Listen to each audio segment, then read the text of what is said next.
there might be scenarios in which you would like to hide all of these empty cells out here so that you have a really focused spreadsheet in which just the data you're working with is what's visible. So to do something like that, to hide all these other columns, I'll click on the start column, which is D. So I'll click on the header column for D. Now to select all these columns to the right, you could just scroll through across all the way, but then you'll probably be scrolling until Excel 2020 comes out. But we're all about productivity, and here's how you would do it a much quicker way. So click on your column header, and that highlights this column. Now you want to click Shift, then N, and then your right arrow. And what that's going to do is highlight all of these columns.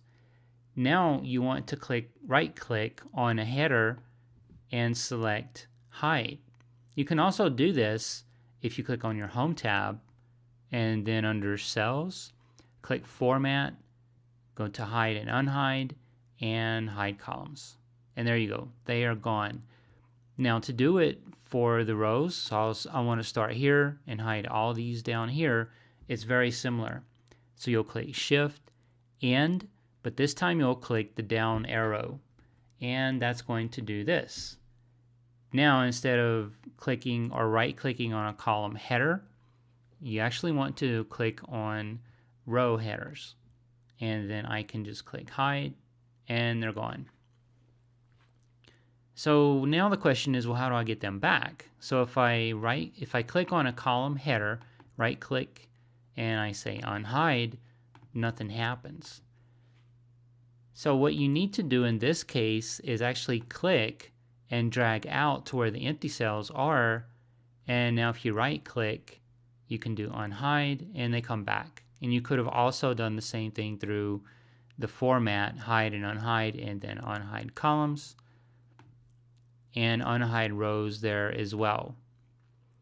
And I'll show you why you actually had to drag over to get them to display. So let's say we want to hide this column B.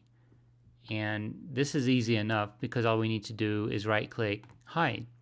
So now we just have A and C. And if you look right here in between these two, it's a little bit wider right there. That's referred to as a gutter. It's created this kind of a small gap in between these two.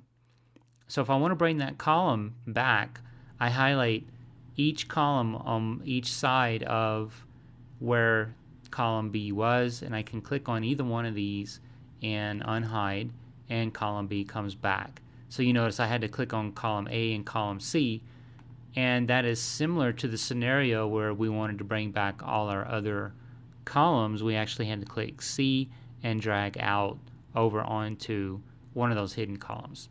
So that's how you can hide single column, or you can hide multiple columns or multiple rows, and also how to get them back.